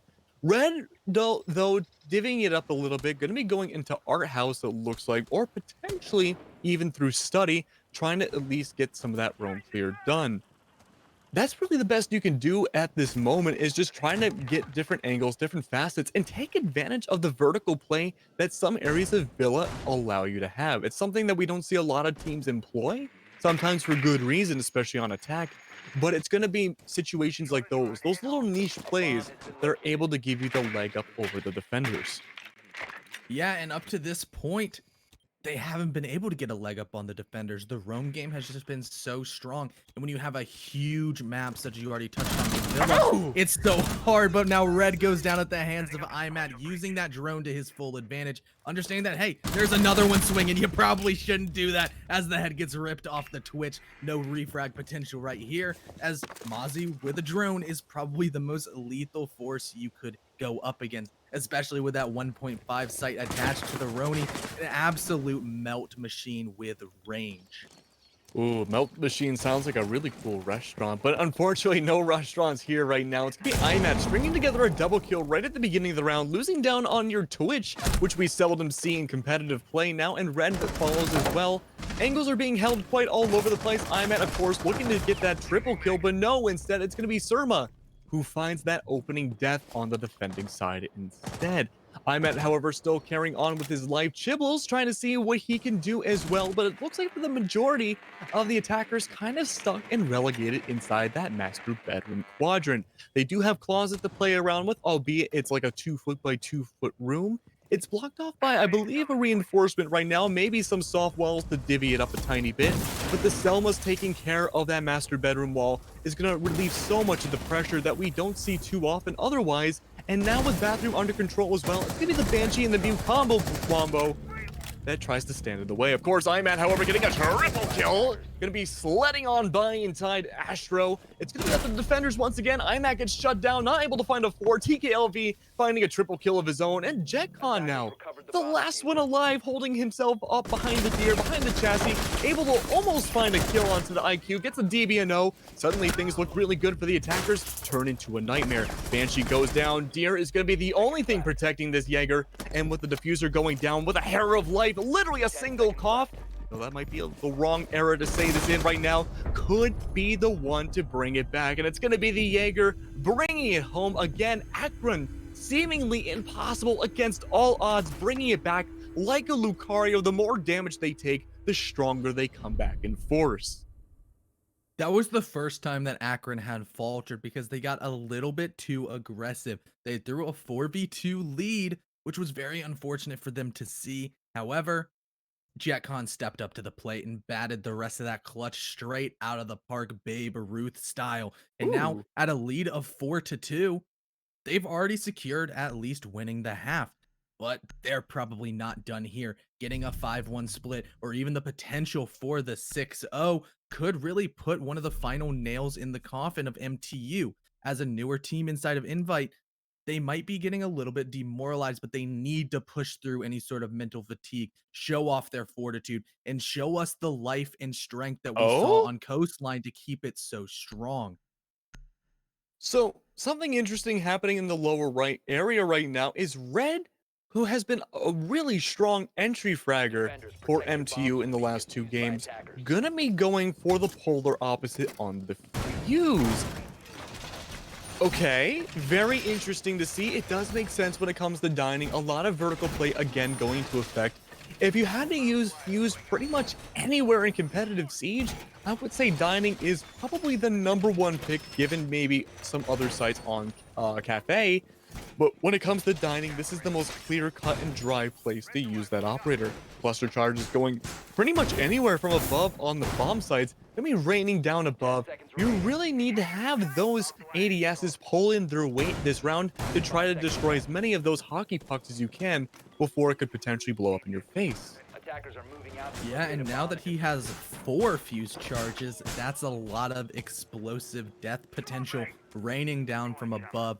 If MTU is able to successfully bring him up into the upstairs sides towards master and trophy, statuary, whatever. If you remember correctly last time around, IMAT and JetCon were absolute animals on this side. They swung everything and they were winning their gunfights.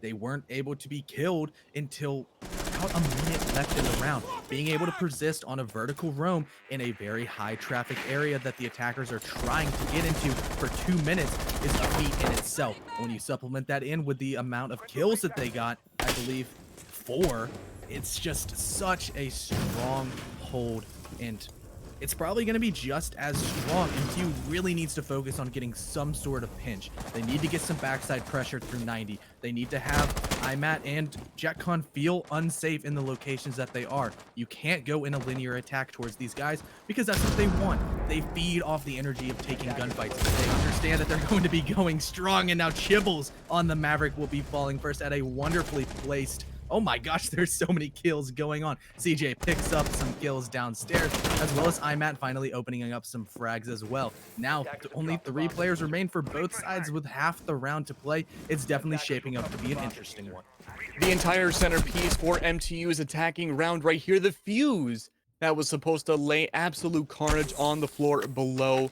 Gonna be one of the first ones to go down. Losing your centerpiece, the whole party's gonna fall apart, and suddenly now the defenders are in a really good position, despite still it being 3v3. The overhealing from IMAC, he's ready to play the aggressive style. Looks like he's unable to see CJ, who's in blast hole. Now, some say that a cornered fox is more dangerous than a jackal, but CJ is going to be opting to disagree. Breaks the barricade, looking around to see if he can challenge IMAT, but no, he's going to be backing off for a little bit and see what the intel can bring. Ping 2.0, of course, in effect right now, could be potentially spawning out onto the dock, but no, he's going to challenge it a little bit, but back off ultimately in the end. Going down to 40 seconds, however, there's not a lot of time for these attackers to not be on the site. As the time ticks away, it's more beneficial for the defenders to just hold those angles and look pretty. But no, the absolute carnage coming up from Hennessy, and just an carnage coming out everywhere. IMAC getting another kill at the very end. Akron being so unbelievably powerful towards the very end.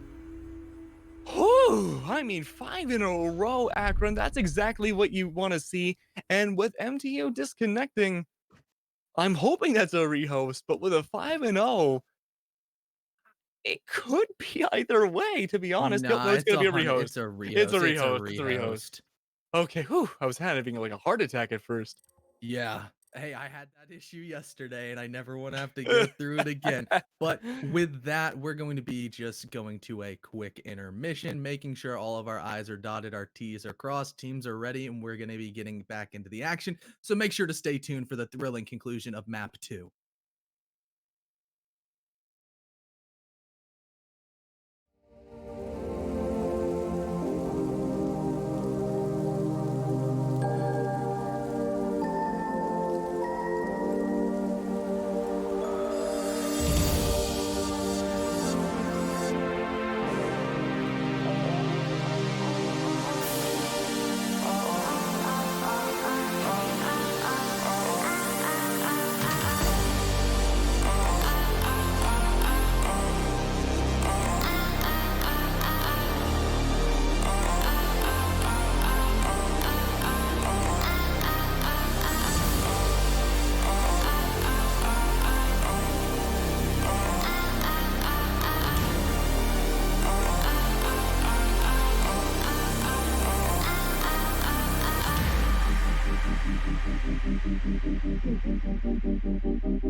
Ladies and gentlemen, we are back from our rehost once again. Akron Gold, 5 in a row right now against MTU Gold. And, we were told before that MTU has a fabulous track history with Villa, and this is certainly not a track history you want to see. Stringing together 5 in a row, we could potentially very well see the defensive side of Akron get 6 in a row as well. Welcome back. My name is Keg, and with me today is the wonderful and amazing CDAPS. Hello, everybody. Welcome back from our brief intermission. Unfortunately, the Ubisoft servers haven't been quite kind to TKLV as his game went ahead and crashed because of recent issues brought in with the Shadow Legacy update. However, he's back in the game and everything's looking good. So, unfortunately for Surma, he said that we didn't give him 20 kills, but we do not have control over the scoreboard, which is very unfortunate for him because he would probably graciously take those onto his statistics. Ouch. With that being said, though, Surma has been taking a much more supportive role in these last 2 maps. We did see him dabble with the Valkyrie a little bit when playing on the fence on Coastline. Right now, he's playing the Maestro pick on Villa as well, and he's been playing, again, those very supportive roles. And with his, I'm not sure how many kills he had before the rehost, but it wasn't too many. Most of those kills going very greedily to the hands of IMAT. But you got to keep in mind now, visually, it's a clean slate, but the morality for MTU right now might not be the highest. They have not won a single round so far, and with this being the final round in the first half, there are no overtimes. There is no third map. They have a gigantic hill to climb right now if they want to come up back to snuff against Akron Gold. Yeah, and when you have players playing with such amounts of confidence, such as the freshman JetCon coming new on the scene, really building off of the energy and playstyle that IMAT has been employing up to this point, it's been so difficult for MTU to try to break down any of this initial pressure that they're feeling from these players. They've done deep horizontal roams. They do a lot of pressure. However, our falling first is your smoke. You don't want that to happen as it's a rush coming out of MTU. A player's already in sight in the form of the sledge. Now he's met with a parade of bullets coming in every single direction. SMG-11 in his hand. Picks up the second kill, but Surma's going to end that up with 2 kills of his own. That Elda goes burnt. 81 bullets going down range and causing a lot of pain, as MTU might have heard me on stream saying you don't necessarily want to push front to backside against these guys because they're ready for it, but that does leave you successful to the front, changing up the meta and understanding that, hey, we can get aggressive, we can get early, let's try to bring it to them instead of them bringing it to us. Surma's being the whole circus right now, scaling together those double kills of those who trying to rush on Aviator, denying any sort of that kind of horseplay going on for the attacking end. MTU again suffering quite a bit, losing your 2 of the 3 hard breach brought out for the attackers. It's going to be up to the Ash IQ and Ace to really bring this home. You do lose out on the Smoking, you do lose out on the Malusi, so not all is well on the western front of Akron Gold either, but you have to make the most of that what you can, just holding down the angles right now. A minute 17 still left on the clock, and this has really turned into a much slower round. Holes are open quite a bit, just about everywhere on the sides of Study, but it's going to be IMAT who tries to go for the aggressive peek on Classic Hallway, but not going to find a lot. But he's going to go for it again, and he might find disaster here. No, he goes for the pre-fire, but doesn't find any catches. It's going to be surrounded, though. He finds one, the quick flick into the Study. The Excarios, I'm sorry, no, the Selma is going to be proven against them. He gets another one, a double kill, and almost getting a third. It's going to be the highly damaged Boomer now, finally ending the life of IMAT. He's in a 1v1, a 1v2, I apologize. He does have the diffuser in hand, but where are the bodies of the defenders? They're hiding around with those angles at hand. Evil Eye still employed by those that are dead from a beyond. With 30 seconds left now, he's got to encroach onto A. He's running out of options, and with the Wubba Dub Hypno-Toad sensor going around, he's in a very rough spot. It's gonna be Surma, though, who tries to go for the flank, but no, he gets taken down as well. Not quite killed, but the DBNO doesn't quite matter. Boomer, though, he realizes maybe the gunfight is not the best option. Time is ticking down. He's got to go for the plant, but no, he opts to go for the kill instead. He has no choice now. It's either do or die. He's got to go for the kills, but he ran out of ammo in every gun. And he didn't even get the DBNO. That's going to be 6 rounds in a row now for Akron Gold. The last split-second thinking from Boomer ultimately led to the downfall of yet another round for MTU Gold. Yeah, I guess the C in JetCon stands for 3 different acronyms. You got cool, calm, and collected. That's exactly what he looked like on that clutch situation. He understood that he had the time on his side. He didn't need to peak. He understood as well that his teammate overextended just a little bit, and he had to, in turn, fall back and not die because that would have been a clutch coming out of the main man himself, Boomer, on the ace. You don't necessarily want to challenge that AK-12 in any sort of mid-range gunfight. Masterfully weaving in and out of different angles and different pieces of cover was the Jaeger, using those all 2 speed and 2 armor of himself to stay alive and make sure that that round went definitively into the side of Akron to confirm the 6-0. Flawless defense. They have not lost a round on this side, and that makes, I believe, 8 rounds in a row for Akron, carrying over from next map as they've seemed to wake up and really start gunning and feeling confident. I mean, waking up, I think, is a bit of an understatement. They woke up and they just started working out immediately once they finally got those rounds strung together from the end of Coastline going into Villa. They have quite literally looked invincible this game. It has come close to the wire a few times between MTU and Akron, but ultimately in the end, those final bullets always went into the favor of Akron's side. Now, we are seeing some interesting strategies coming out from Akron's attack, and this could potentially be the only attacking round we see. I'm to no surprise, going to be going for the entry fragging Ash, but Hennessy, and I love to point this out, she's going to be going for the Sailor Moon operator, Iana herself. Now, this brings a lot of intel to the table. No IQ in play, no Twitch, but you do bring out the human unlimited drone herself, and with those grenades in hand, definitely harnessing the energy of Eska. Yeah, nades on Eska is like watching Gordon Ramsay make a beef Wellington. He is the master chef. If you haven't had the opportunity to watch Eska with a frag grenade in his hand, it's literal art in motion. Watch CACPL now. CAPL. Yeah, stay tuned on Fridays for that one. 2 or 3 weekends from now. If not tomorrow. We're being fed through our producer. We don't really know. We're just guessing.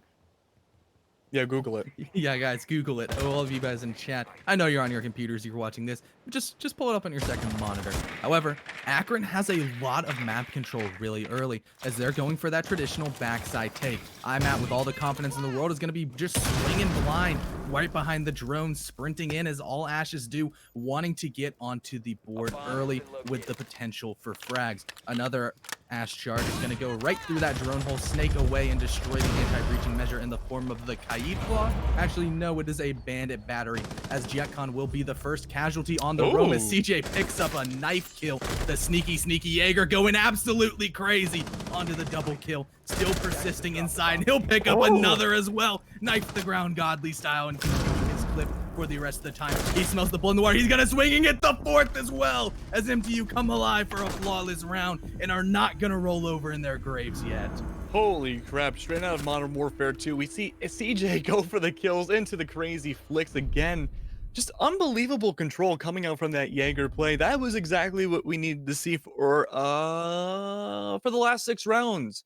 But it looks like now he's finally back, and I'm trying to remember the Donkey Kong rap, but that's okay. It comes and goes. No, please, please. Oh, the kick some tail. DK, Donkey Kong. Man. Now we do see the Iana coming out again for Akron's side. Hennessy still remaining with them. We haven't really seen too much of an operator change at all. Rather than we do see the Hibana going away and for R bringing the ace instead. Otherwise, we are seeing the same exact setups before. Red this time going for the Vigil, and Chipple's now on the Bandit. Of course, going to Trophy, that will be very important, such as the Bandit for that master bedroom wall. But the Vigil probably playing from below, if I had to assume, maybe going for the huge roam game. There's no Malusi being played on MTU's side, and I think that's a very important thing to note, Connor. Yeah, the thing is, Max, we've seen so much Malusi play coming out of Akron as they're just willing to adopt the new sort of operators coming into the meta, and Malusi has been one that is so incredibly strong. You have a 3-speed operator with high mobility. You have either impacts or a nitro cell. Probably the two best secondary gadgets on defense besides a shield if you want that extra cover. But those banshees are so good.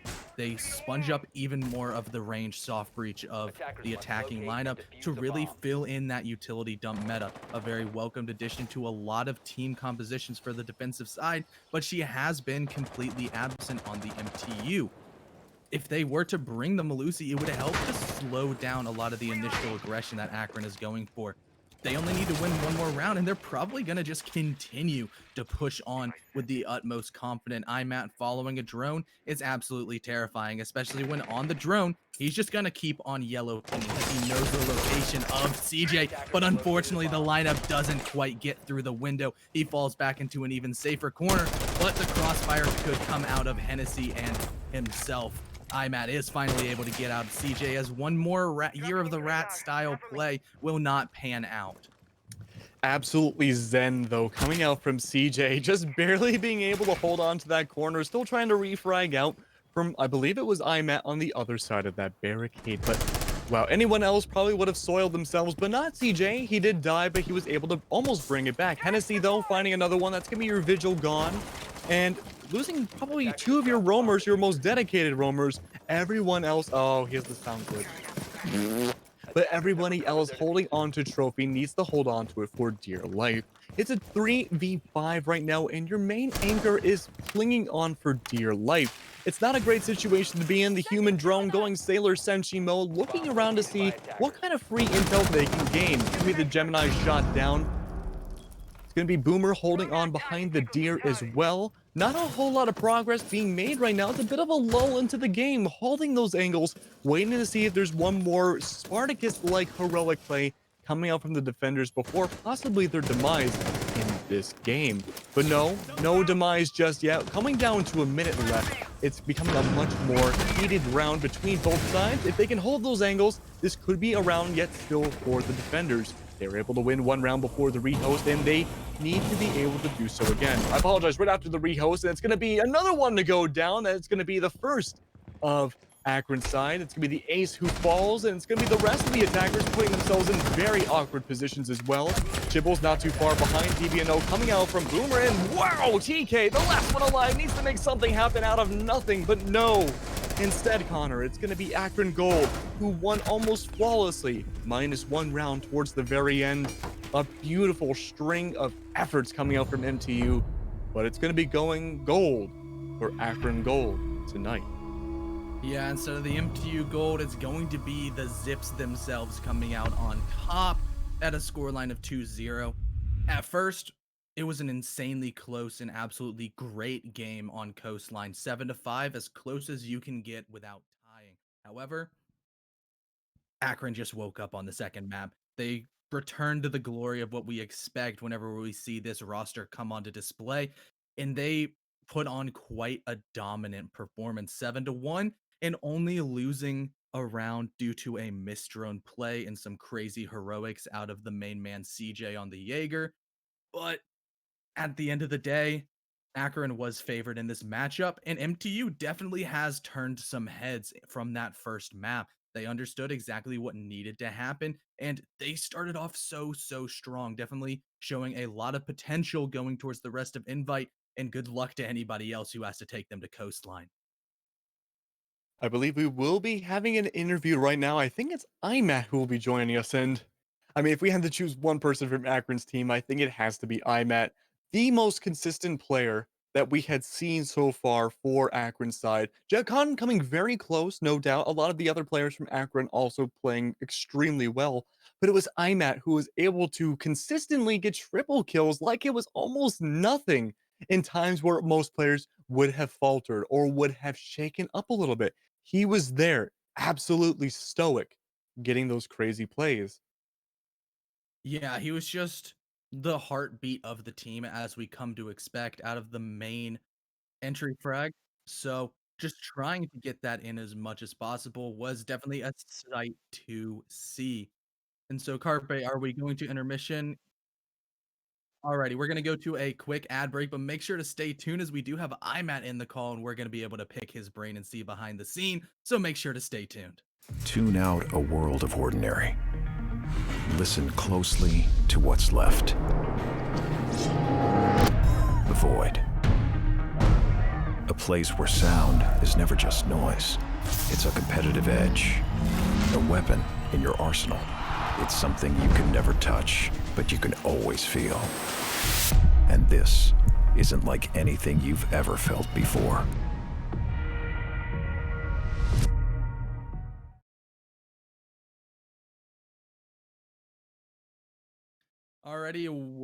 Alrighty, welcome back, ladies and gentlemen, as we do have the main man from Akron himself, IMAT. How are you doing tonight, my I'm man? doing great. How about yourself, buddy? You know, I'm definitely feeling real good. Me and Max up in the booth got to see quite the show, quite a lot of hype plays coming out. Indeed. So, I have to ask the first question that's burning in probably every one of your fans' head. I assume you are wearing your magical Crocs right now. Oh, I am wearing Prodigy's Crocs, of course. Oh, they got passed down generation to generation. Of course. See, that's where the heartbeat of Akron comes in, right? Your sponsorship, unofficial sponsorship with the Rubber Shoe Company, indeed, definitely led to a lot of your fragging power. But now let's get into a little bit more of actual gameplay questions. So you started off on Coastline. That used to be your guys' map. Was there anything that MTU was doing that surprised you, or was it just shaking off a little bit of rust? I wouldn't say rust. It's more of we're building. Three of our players are new, and only two of them have never really played comp too much. So it's just we're scrimming pretty much every day of the week, trying to get them to where we were last semester or semester before. And I Yeah, think true. we're sorry, I didn't interrupt you, No, but no, no. I think especially our frag power with JetCon being our new second entry is quite high. Yeah. Yeah. Alrighty, Keg, do you want to take one? Sure, absolutely. I mean, so the first two rounds when it came to Coastline were a bit of a struggle for your team. I'm just wondering what happened after round number two of Coastline that really allowed your team to turn it on. Of course, it's no doubt that switching to the second side, it was just an absolute sweep for Akron's side, but the first half of Coastline was really anybody's game. What were the comms like and what was going through everyone's heads on your team? I mean, that's quite a defender-sided map, and we don't really have any strats written down or anything. Or we have some, but not anything like we haven't scrimmed it as much, I should say. So it just took a little bit of easing into it and starting to get it going. Fair Yeah, enough. exactly. Just getting the experience for your team is something that has already happened. Like you're trying to scrim as much as possible and build the culture of what other rosters have been able to achieve. So let's talk about JetCon just a little bit. I think he had like 3 or 4 clutches. What were the comms like? What was the energy as you guys were really having your freshmen show up? Oh, super high energy. We all love Jet. Jet kind of came out of nowhere in the tryouts. We didn't we just saw like all the ranks of everybody that wanted to try out, and his is just diamond player. You don't really see that. Usually he'd already be playing, but then he's a freshman, so he's very good. And I've been playing with him for the last like 2 months. He's grown a lot in the last 2 months, which is crazy because he's just gonna keep growing to be stronger and stronger and stronger. Yeah, Jetcon has something special about him. I think you and Jetcon have a very special property we don't see too often in the collegiate area where you, I would say, Jetcon and CJ on the other side, were able to really play very, very stoically and able to just hold these angles and keep you cool. Where most players, especially in the collegiate area, would falter really easily. They would crumble. But it was you three that were able to really carry on your rounds together and bring them the full victory. No doubt the supporting members of your team helped as well. But when it came to the comms on Villa, map number two, it was almost no question who was going to win after 3 or 4 rounds. What were the comms like there? Were you afraid that, especially even after the rehost and a win from MTU, that spark may have been lost? Oh, not at all. I have nothing but faith in my team. We played it a little bit too fast. I was trying to, as I'm like our IGL, I was trying to get everybody to calm down because everybody's, even the round before we almost lost before the rehost. We were playing a little bit too fast, a little too aggressive. We had a few people die too early. It was just, the energy of, three people's first game It's they have so much energy. Yeah, Absolutely. exactly. Exactly. So we can go ahead and close out the interview. Is there anything you want to say to your fans, other teams, anything like that? I'm at proud. Yep. I just gave it a quick CDAP's proud as well on Facecam, so look forward to that. As I'm at proud is probably the most infamous emote in all of collegiate R6.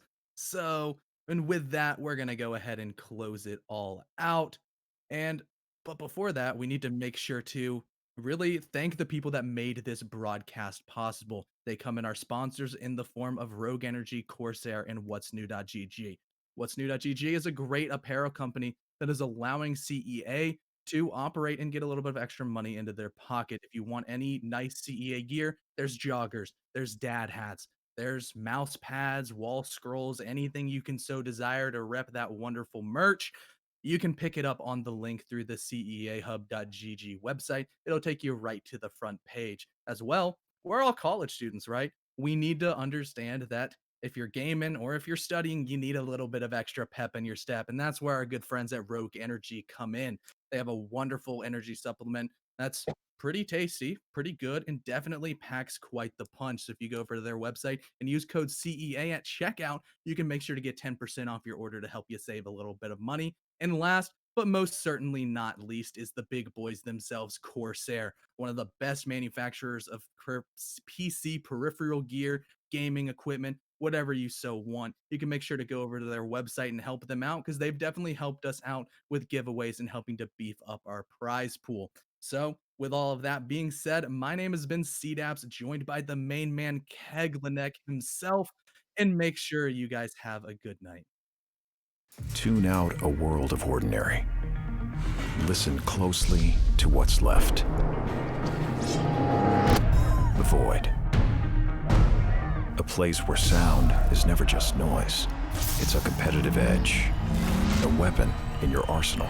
It's something you can never touch, but you can always feel. And this isn't like anything you've ever felt before.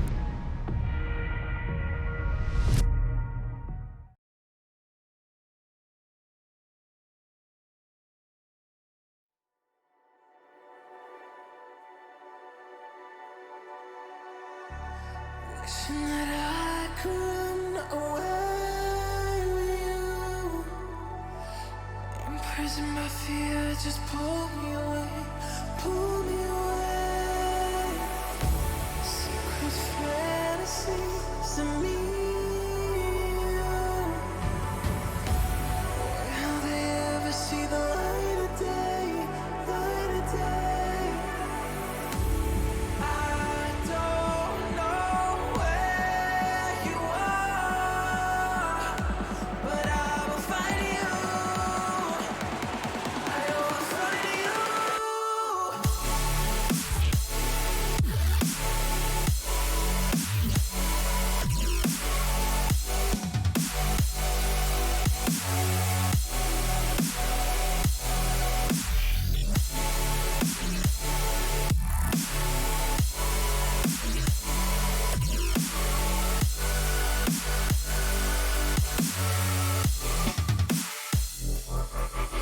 So if you're out there, just run until the edge and fall into me and see where this could end. Make our own life and leave this world behind. Can you hear me? Do you feel me?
Prison my fear just pulled me away.